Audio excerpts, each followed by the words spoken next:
Madame, Monsieur, bonsoir. Les forces vives de la région du Sahel au drapeau ce mardi. La fierté d'être burkinabé réaffirmée une fois encore, une montée des couleurs au sein de la caserne des sapeurs-pompiers de Dori. Une occasion de rappeler les valeurs essentielles au vivre ensemble. Fini les vacances, c'est la rentrée des classes ce jour 1er octobre. Une rentrée des classes effective à Bobo-Dioulasso à l'instar des autres localités du Burkina. Le défi actuel pour les responsables d'établissement, faciliter l'accès des élèves aux salles de classe. Merci de nous recevoir chez vous. C'est une expression de fierté, celle d'appartenir à la mère patrie. Le Burkina Faso, les forces vives de la région du Sahel, sacrifient ce jour à la tradition de la montée des couleurs, une occasion de revenir sur les fondements du vivre ensemble. Séniki Mtori. Montée des couleurs dans la région du Sahel. Une fois de plus, les forces vives de la région du Sahel, l'hymne national en chœur, démontrent fièrement leur appartenance à la mère patrie. Pour le premier de ce mois, c'est la caserne des sapeurs-pompiers de Dori qui a été le lieu de rassemblement. Dans la région du Sahel, nous avons monsieur le gouverneur a décidé que ce soit le premier mardi de chaque mois. Donc aujourd'hui, 1er octobre, c'est mardi. Et nous sommes venus procéder à la montée des couleurs avec, je dirais, l'ensemble des forces vives de la région. Et ça a son sens, en ce sens que c'est une invite à considérer beaucoup plus les valeurs que nous avons, à les prôner pour faire du Burkina Faso un Burkina Faso meilleur pour l'avenir. Comme à l'accoutumée, cette montée des couleurs est aussi une occasion pour donner les nouvelles de la région. Et il ressort que plusieurs activités ont été menées au profit de la population, dont des ravitaillements de la ville de Dori. Le point du projet d'amélioration de la protection et de la dignité des personnes affectées par la crise humanitaire, alimentaire et nutritionnelle. Après un an de mise en œuvre, un projet implémenté dans le Moun, la Kossi et les Banwa. Le bilan sur le terrain est jugé satisfaisant. Yves Wamba et Christophe Traoré. Octobre 2023, septembre 2024. Voilà 12 mois que l'ONG Engender Health et son partenaire SOS Jeunesse et Défis déroulent le projet Amélioration de la protection et de la dignité des personnes affectées par la crise humanitaire, alimentaire et nutritionnelle par une réponse multisectorielle. Le projet intervient dans le Mouhoun, la Kossi et les Banwa. Cet atelier fait le bilan des actions menées sur le terrain qui se résument à 3 domaines. La protection sociale, la santé, l'hygiène et l'assainissement. Vu de ces résultats, je suis réellement très comblé et je remercie vraiment le Farouk pour ce soutien. Et je pense que l'ensemble des acteurs sur le terrain nous ont beaucoup soutenus. Je parle de toute l'administration. Nous avons bénéficié d'un soutien réellement constant pour mettre en œuvre ces activités. Les bénéficiaires du projet et les autorités régionales expriment leur reconnaissance envers l'ONG. Le projet est venu nous sensibiliser sur l'utilisation des serviettes hygiéniques et nous montrer la fabrication des savons. Nous leur demandons les réalisations qui ont été faites, les actions qui ont été menées, qu'il y ait donc une continuité. Il y a eu un renforcement des capacités, il y a eu des formations, il y a eu des réalisations, que les bénéficiaires puissent prendre bien ces réalisations et appliquer aussi les connaissances qui ont été apprises.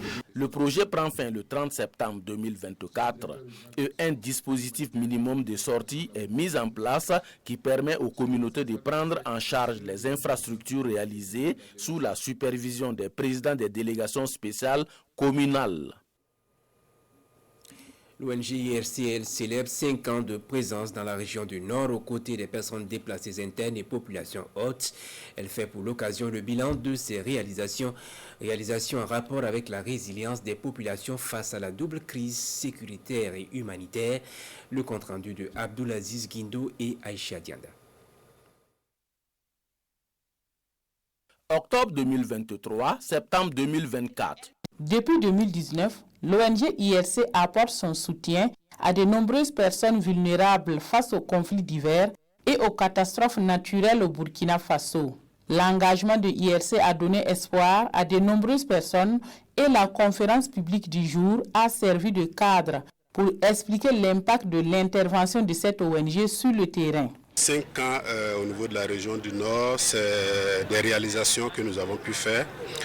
aussi bien dans l'eau, l'hygiène, l'assainissement, et aussi dans le domaine du relèvement économique avec tout ce qu'il y a comme plan d'affaires pour accompagner les jeunes en termes de réinsertion socio-économique. Cette ONG américaine a investi plus de 15 milliards de francs CFA dans le domaine de la santé, de la protection de l'enfant et dans l'autonomisation de la femme, entre autres. ISC nous a formés sur le VBG. Il a fait des espaces sûrs pour les filles et pour les dames, dont nous regroupons chaque semaine pour des sensibilisations, pour des activités sociales et créatives. Il a fait des forages aussi pour nous. Et nous avons constaté à travers les réalisations de 5 ans que l'ONG IRC a pu injecter dans ces 6 régions-là plus de 15 milliards de francs CFA. 5 ans d'IRC au Burkina, bilan et perspective d'un engagement au profit des populations vulnérables, c'est la thématique développée au cours de cette conférence publique.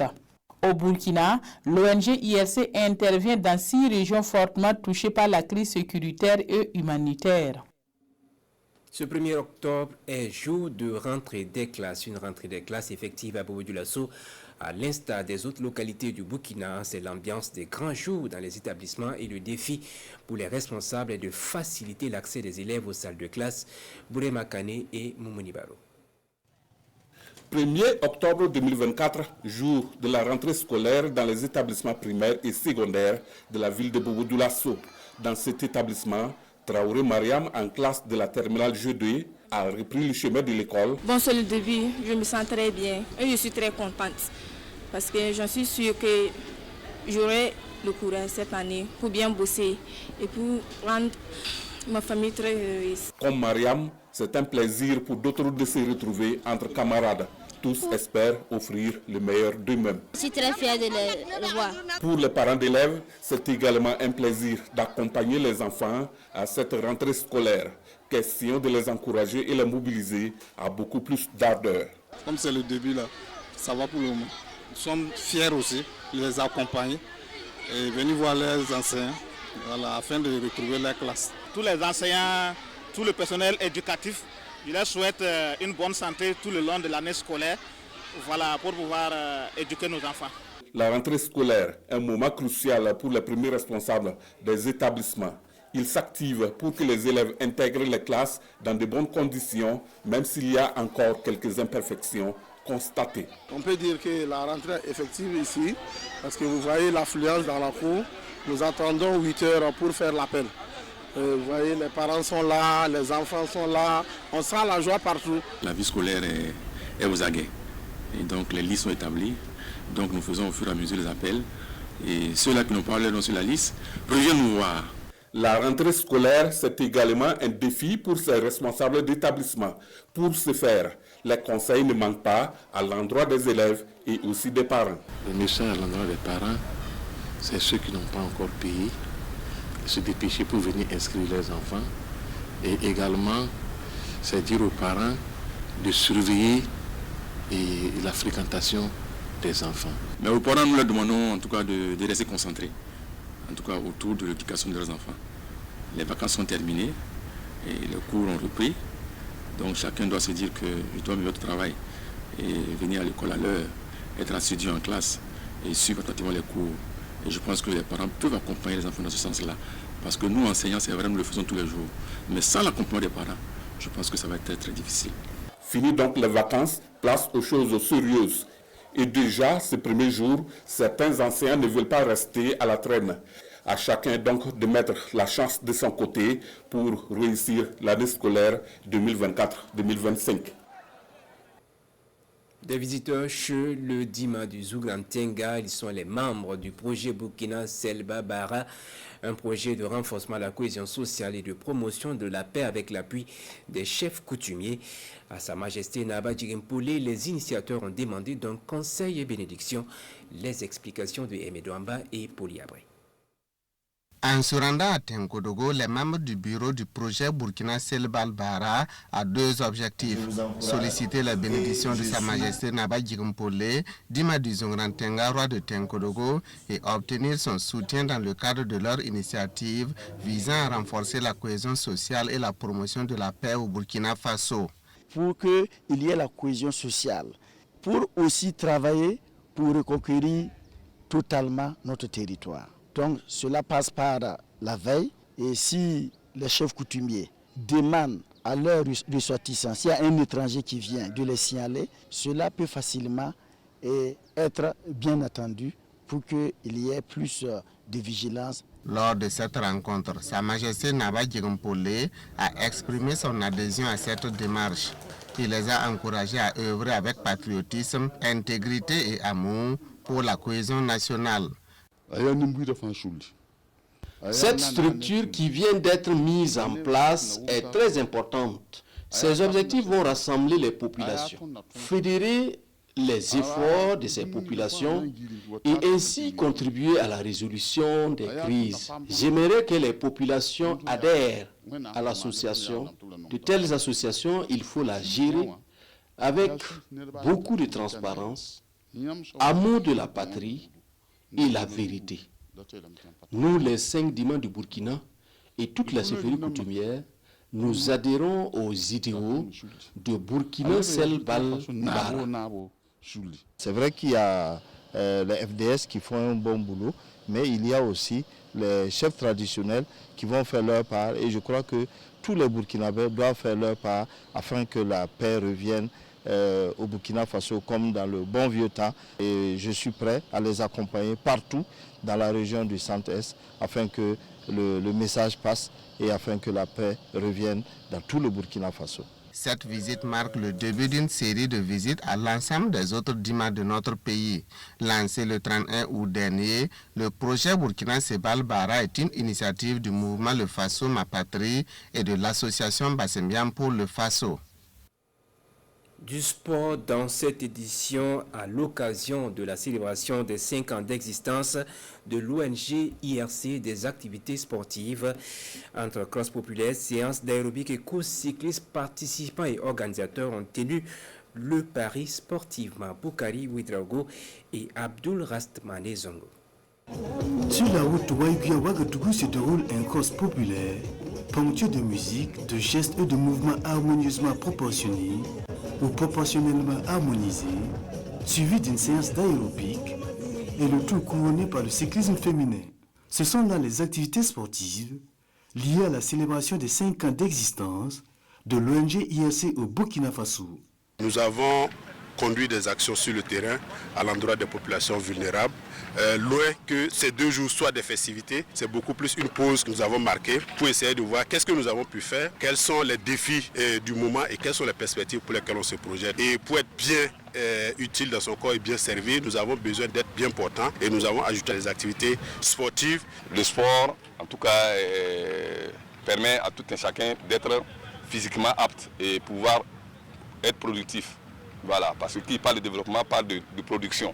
Et il faut que tu sois sain physiquement pour pouvoir produire. 30 coureuses, dont des personnes déplacées internes et des autochtones, ont dans la rivalité, la fraternité et la résilience bouclé 2 fois de suite un critérium de 5 km. Sarata Porgo sort victorieuse et reçoit une bicyclette et des pains en face d'Anfani et Coco Donda. Ce matin, la course s'est bien déroulée. Je tiens à remercier les organisateurs. Je suis contente car j'ai reçu un vélo. Toutes les participantes ont été encouragées. Des récompenses qui vont des pains au vélo en ce 5e anniversaire de présence de l'ONG IRC dans notre pays. Et puis la 22e édition de la Coupe Maracana de l'Association pour la promotion et le développement du Goulmou s'est refermée en septembre dernier. La finale est remportée par les Black Stars face à Tapua Fusion FC. Reportage Aruna Kabore, Dadi Banga et Bernard Diassou. C'est la finale Maracana de la 22e édition de Fadavak Diawaba organisée par l'Association pour la promotion et le développement du Goulmou, APDG. L'équipe des Black Stars en jaune et vert s'oppose à celle de la Tapua Fusion FC en blanc et vert. Juste après le coup d'envoi donné sous une pluie, chacune des 2 équipes a aussitôt cherché à s'imposer avec des occasions de part et d'autre. Mais à la 10e minute, sur cette frappe, Wilfried Zenaba ouvre le score. Black Star 1 et 0 pour Tapua Fusion FC. 6 minutes après, Tapua Fusion FC rectifie le score. Sur cette longue touche, Malik Dera de la tête coupe la trajectoire du ballon et signe l'égalisation. 1 but partout jusqu'à la mi-temps. À la reprise, chaque équipe joue le tout pour le tout.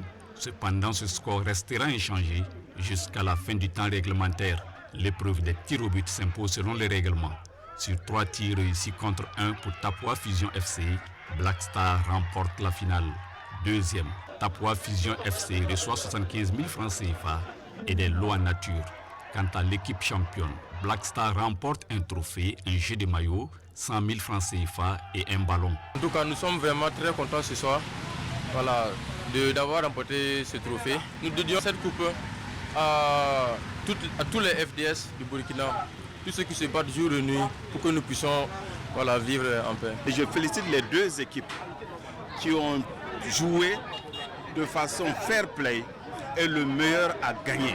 Cette 22e édition de FADAVAC Diawaba était placée sous le thème « Effort de paix, un impératif pour une souveraineté assumée ». C'était pour réunir nos jeunes durant toutes ces périodes de vacances à travers un certain nombre d'activités. Il y a le tournoi Maracana dont nous venons de suivre la finale. Il y a eu également une collecte de sang au profit des forces combattantes sur le terrain. La 22e édition de FADAVAC Diawaba a aussi été marquée par une marche pour la paix, une compétition de jeux de pétanque et une séance d'aérobie. Voilà qui nous ferme ce 19h. Merci de l'avoir suivi. Restez pour le 20h.